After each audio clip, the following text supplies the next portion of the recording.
Hey, it's Chrissy. A few weeks ago, someone accused me of lying about having cancer, and I did a little video on it. So apparently I'm lying about having cancer. This lovely person messaged me tonight and said, "Why do you claim you have cancer when you have your hair? Your lies about what really happened will be exposed."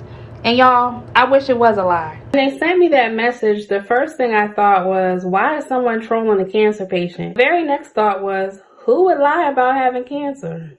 Today, it was a heartbreaking tale. A young woman battling both leukemia and pancreatic cancer. The cops say she wasn't sick at all. They say she was faking it to rake in thousands of dollars in donations. I want people to live. I want to live.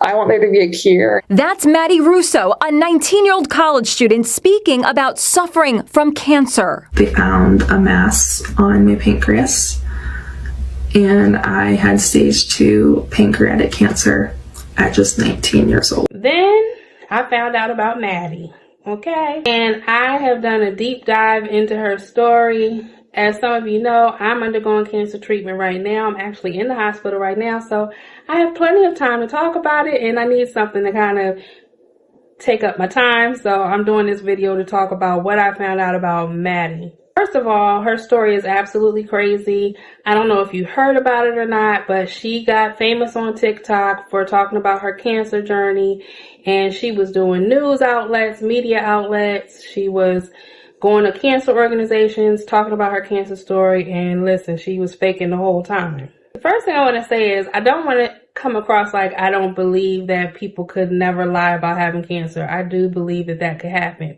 But color me naive, because I did not believe it was so rampant. While I was doing my deep dive, I found a few other high-profile offenders who also claimed they had cancer and didn't really have it. And I was shocked. I'm still shocked, because I can't understand or wrap my mind around why someone would want to lie about such a serious diagnosis. But before I get more into this story, I do want to mention, if you are dealing with cancer or you are close to someone who has cancer, this video may be triggering to you, so just proceed with caution and, be mindful of that, because I don't want anyone to feel any weird way, because I know I personally am upset about it, but I don't want to cause that upset to anyone else. So just be mindful of that before you continue watching.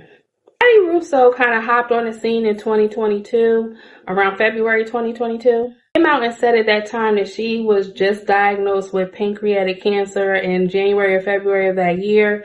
And she also made mention that 2 years prior to that, she was diagnosed with diabetes as well.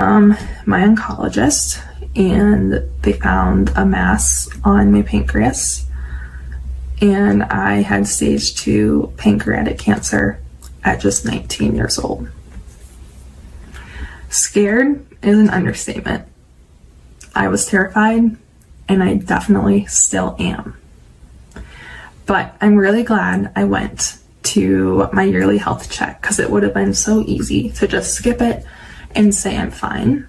So please take my experience and get regular lab work done, because the sooner you catch anything that is wrong, the better chance of outcome and survival you would have. I found that the North Star, a local newspaper in her area, covered her account of her story. And in it, she describes that, she was in class and she got a notification, and she, steps outside of class and gets a notification from the oncology department, finding out that she's got pancreatic cancer. So she talks about it in the news story, but then it also talks about how a couple months later in April, she finds out that the cancer has supposedly spread to her blood, and now she has been diagnosed with leukemia as well. The other crazy part about this story is she was a student at St. Ambrose University. Navigating all of these diagnoses, she's also working for John Deere. She's also maintaining this 4.0 GPA,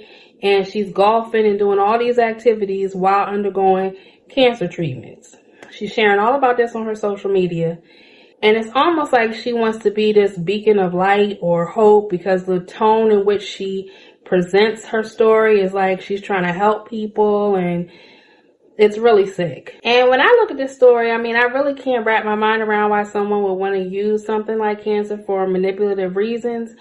But this girl was committed. She was committed to her story, and so committed that she was stealing photos from actual cancer patients and using those photos for her own social media page. A picture she posted, Team Maddie, fuck cancer, her fluids and meds, making her feel like Superwoman again. That is a European outlet. That's a European outlet. This picture is from Google. Shout out to all the blood donors out there. For real, shout out to you guys, but your blood did not go to Maddie. Okay. Here's another one, looking a bit more like an actual hospital setting than the other one. I just like, there's that damn wig again. And the poor innocent dog she keeps putting in this mess. This picture alone should put her in jail.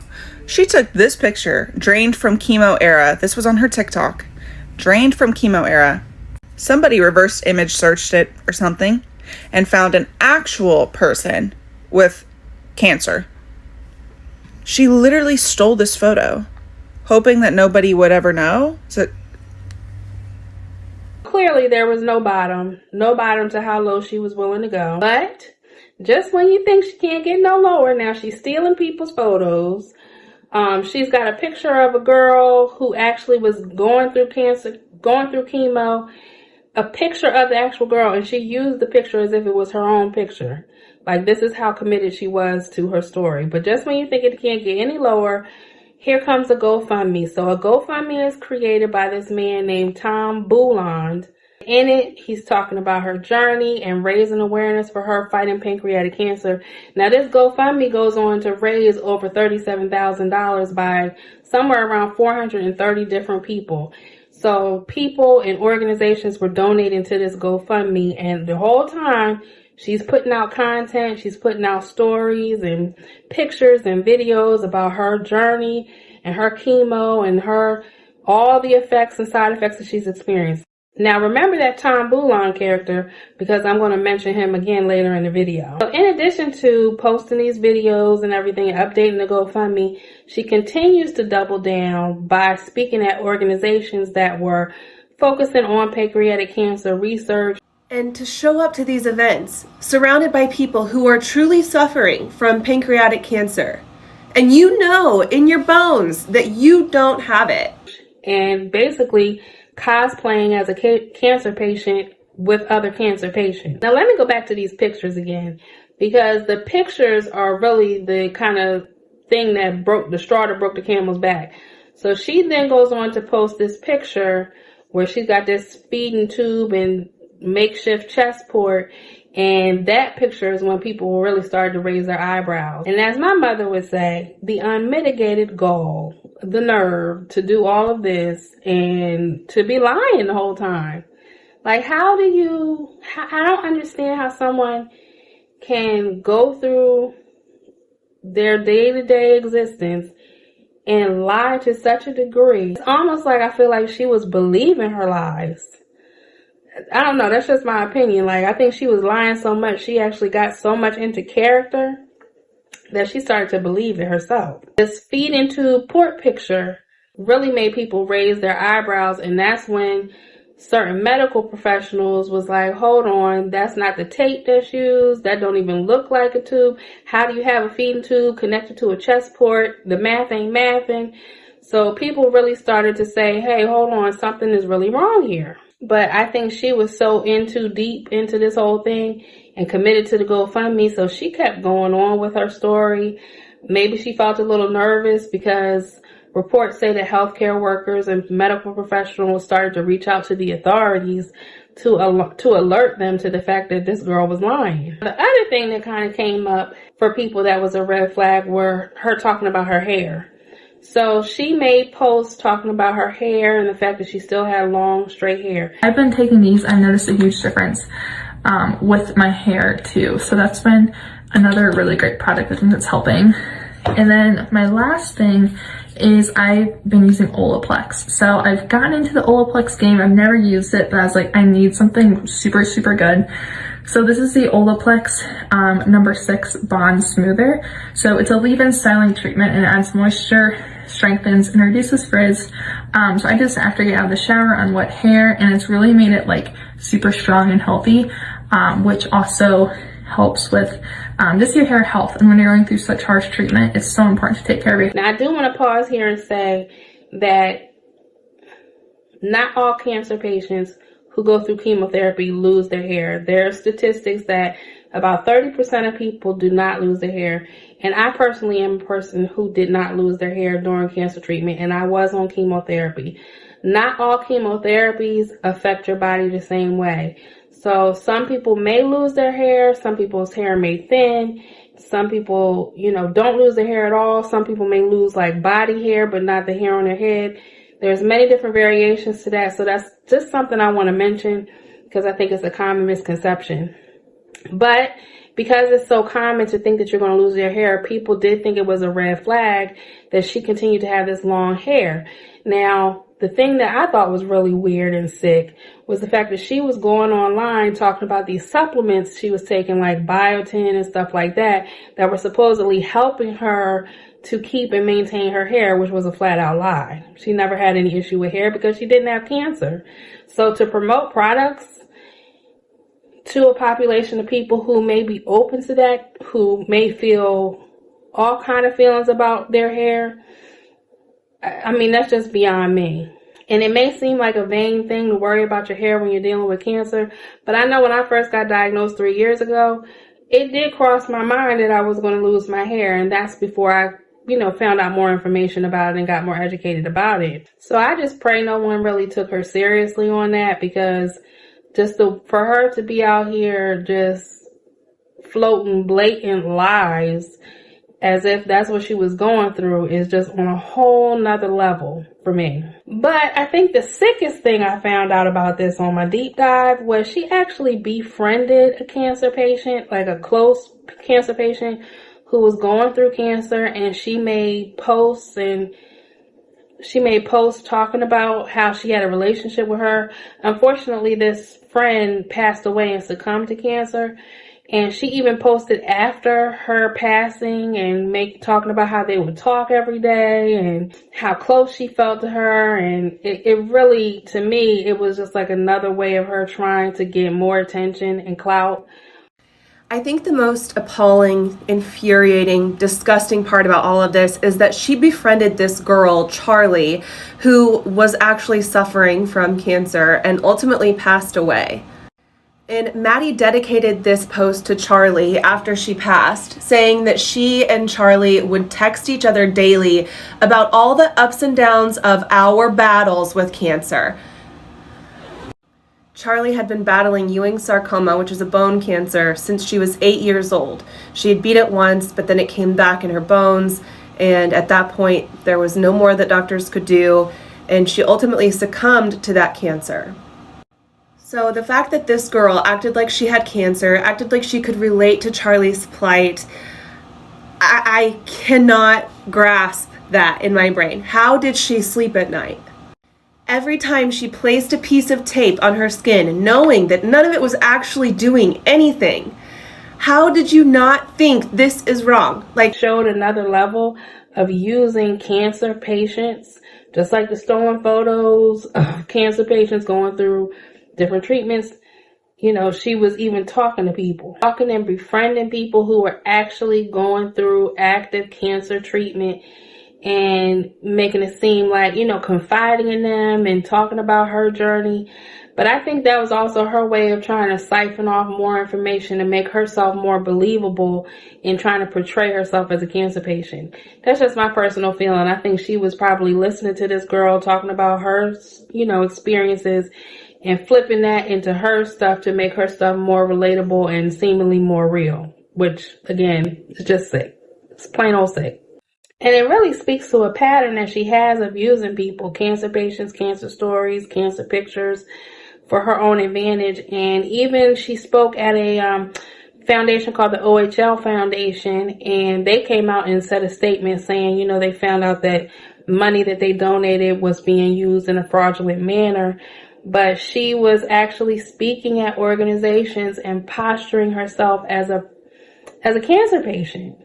How was she going to land this plane? How was this going to end in her mind? So at this point, with people starting to put all the pieces together, that picture I talked about with the fake port feeding bag thing, I feel like she was starting to, feel a little bit of pressure. I would imagine she's starting to feel a little pressure because that port picture was the writing on the wall. I mean, come on. So, what was her next move at this point?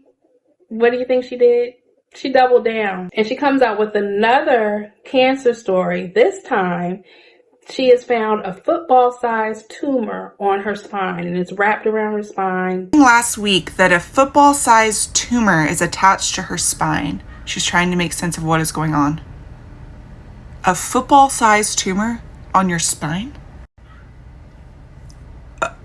She was given an 11% survival rate for 5 years.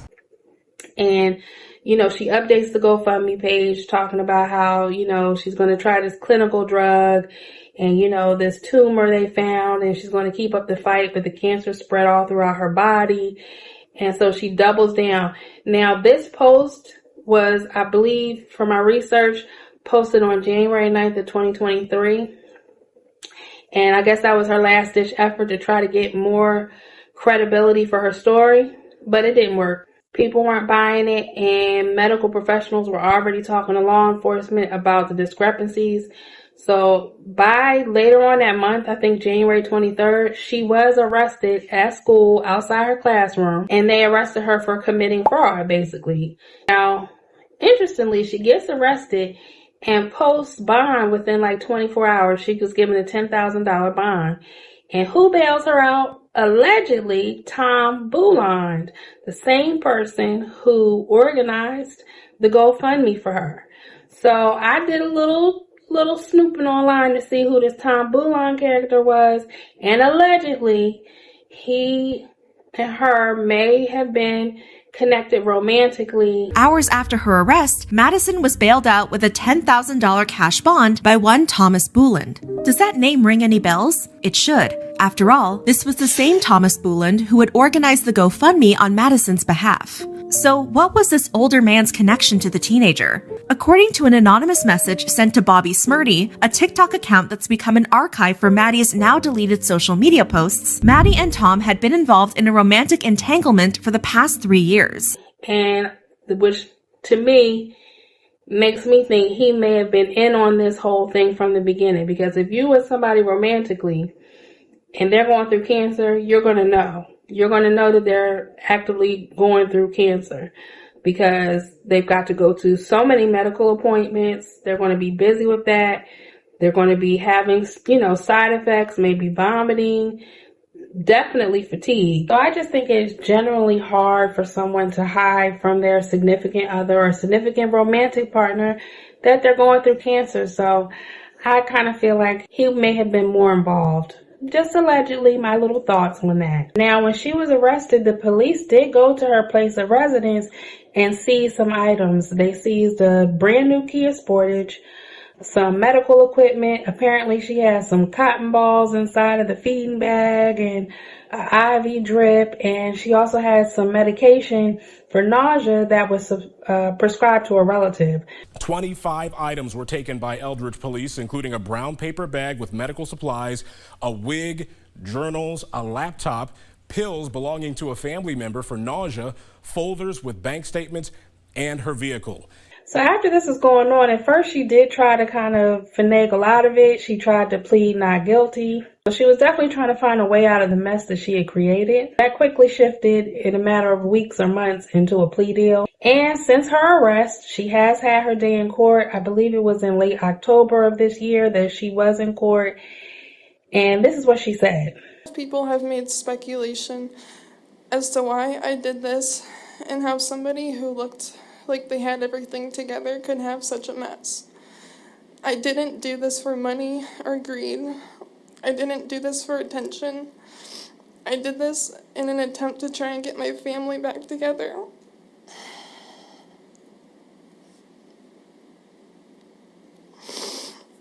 I come from an extremely broken and separated family ever since I was 2 years old. Over the years, it has gotten steadily worse, and a lot has happened internally to our family. A family is supposed to be one that's drawn together, not drift further and further apart. I was always told that quote, I was the only one that could fix it.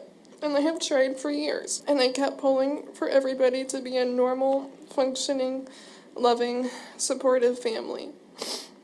I thought if I said what I said, it would make everybody pull together. Now, do y'all believe that? Do y'all believe that? Because there are some accounts, if you do a little research, there are some accounts that she kind of was pushing her mother away throughout this process. Like her mother would ask questions or want to know more information, and she would kind of just put her at arm's length. So that goes counterintuitive to you trying to bring your broken family together, in my opinion. Now, here's what the judge had to say. Ma'am, in sentencing you, it is my duty under the law to look at the seriousness of the crime, the effect that the crime has upon members of the community, your willingness to accept change in treatment, and what's available to me in the community to assist you in that process. You appeared in person in support of this charade.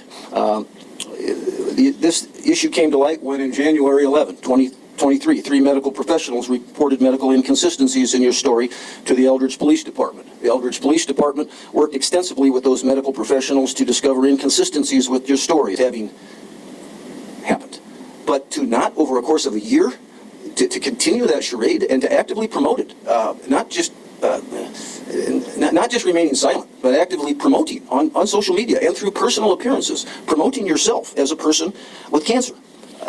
That is not a momentary lapse in judgment. This crime did not just affect those people who directly donated, but people out there who might be inclined to or hesitate to donate to other causes in the future.